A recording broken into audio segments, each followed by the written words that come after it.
আসসালামু আলাইকুম রহমতুল্লাহ। সম্মানীয় দর্শক, সবাইকে আমার আন্তরিকতার সাথে সালাম জ্ঞাপন করি। আসসালামু আলাইকুম। আজকে আমরা নিশ্চয়ই ইউটিউবে থাম্বনেল দেখেই আমরা ভিডিওতে প্রবেশ করেছি যে আজকে কি বিষয় নিয়ে আজকে আপনাদের সম্মুখে আমি বক্তব্য রাখব। আপনারা নিশ্চয়ই বুঝতে পেরেছেন এবং বিষয়টা আমি সাথে সাথে আরেকবার আপনাদের সম্মুখে আমি বলে দিই। বিষয়টা হচ্ছে যে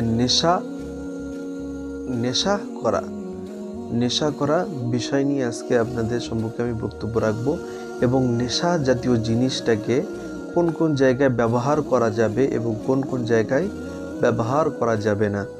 চলেন আমরা তাহলে শুনে আসি।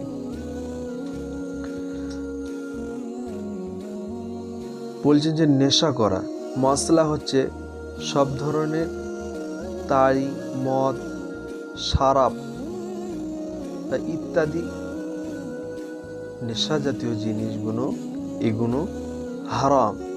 এগুলো কি হারাম এবং নাপাক। এটা একদিক থেকে ইসলামের দৃষ্টান্তে এইসব জিনিসগুলো হারাম এবং নাপাক। এইসব নেশা জাতীয় জিনিস যদি ঔষধ রূপে ব্যবহার করা নাজায়েজ, এইসব জিনিসগুলো যদি আমরা ওষুধ রূপে ব্যবহার করি তাহলে সেই ওষুধটাকে খাওয়া নাজায়েজ। বলছেন যে এমনকি যে ঔষধের মধ্যে শরাব বা তাড়ি জাতীয় জিনিস মিশ্রিত করা হয়েছে তা পান করা এবং খাওয়া এবং মালিশ করা। আমাদের ভিতরে অনেক মানুষের অনেক ধরনের বিভিন্ন রোগ হয়ে থাকে। তা আমরা ডাক্তারের কাছে যাই, ডাক্তারের কাছে গিয়ে আমরা ডাক্তারের অনুমোদিত যেসবগুলো ওষুধ আমাদেরকে দেয় তার ভিতরে আমরা যখন ওষুধের গায়ে দেখি যে এটা অ্যালকোহলযুক্ত ঔষধ, এইসব ঔষধ ইসলামের দৃষ্টান্ত থেকে হারাম। যেসব ঔষধে মদ বা তাড়ি বা গাঁজা জাতীয় জিনিস, যেসব জিনিসগুলো ইসলামের দৃষ্টান্তে হারাম, সেসব জিনিসগুলো যদি ঔষধে থাকে তাহলে ওই সব ঔষধগুলো মুসলমান হিসাবে সে ঔষধগুলো না খাওয়াই তার উপরে উচিত। এবং এমনকি যেসব ঔষধ গায়ের জন্য কোনো কিছু বার হলো, ডাক্তার যেসব ঔষধ দেয় গায়ে মাখার জন্য, সেসব ঔষধ যদি অ্যালকোহলযুক্ত হয় তাহলে ওই সব ঔষধগুলো ব্যবহার করা যাবে না।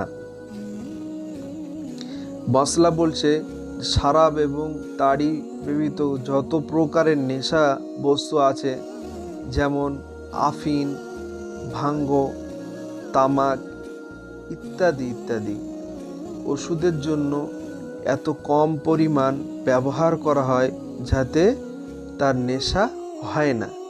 তবে এইরূপ ঔষধগুলো ওই অসুস্থ ব্যক্তির জন্য হালাল ইনশাআল্লাহ। তারপরে বলছেন যে এভাবে নেশার জিনিসের তৈরি ঔষধের মালিশ লাগানো দুরূহ আছে।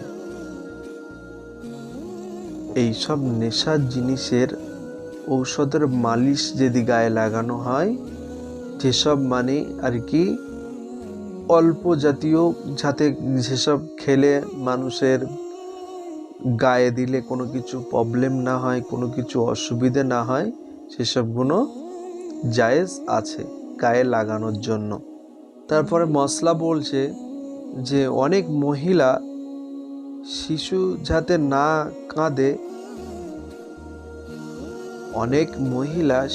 যাতে না কাঁদে সেজন্য তাদেরকে আফিম দিয়ে ঘুম পাড়িয়ে রাখে।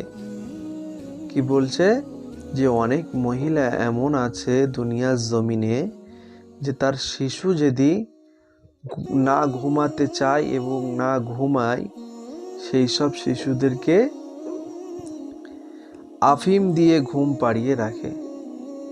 সেসব শিশুদেরকে আফিম দিয়ে ঘুম পাড়িয়ে রাখে এইসব জিনিসগুলো এইরূপ জিনিসগুলো শিশুদের উপরে প্রয়োগ করা হয়, এইসব জিনিসগুলো হারাম, ইসলামের দৃষ্টিতে হারাম। আমরা সবই কিছু জানতে পারলাম যে কোন জিনিসটা কোন ব্যবহার করা যাবে এবং কোন জিনিসটা ব্যবহার করা যাবে না, এবং নেশা জাতীয় জিনিস, যে তোমার ব্রেন মস্তিষ্ক আলাদা হয়ে যাবে, যে মদ পান করলে গাঁজা, তাড়ি, আমি সব ভালো করে জানি না কি কি নাম, হ্যান আমি সব জানি না, কিন্তু এইসব জাতীয় জিনিস তুমি যদি পান করে থাকো, তোমার ব্রেন মস্তিষ্ক আলাদা হয়ে যাবে, তুমি তোমার আব্বাকে চিনতে পারবে না, তুমি তোমার আম্মাকে চিনতে পারবে না, রাস্তা দিয়ে যাবে গালাগাল দিতে দিতে যাবে। এবং এইসব জাতীয় জিনিস, এইসব জাতীয় নেশা আল্লাহ পাক হারাম করেছে।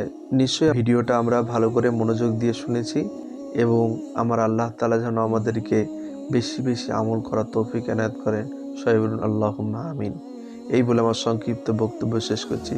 ওয়া আখিরি দাওয়ানা আলহামদুলিল্লাহি রাব্বিল আলামিন। আসসালামু আলাইকুম।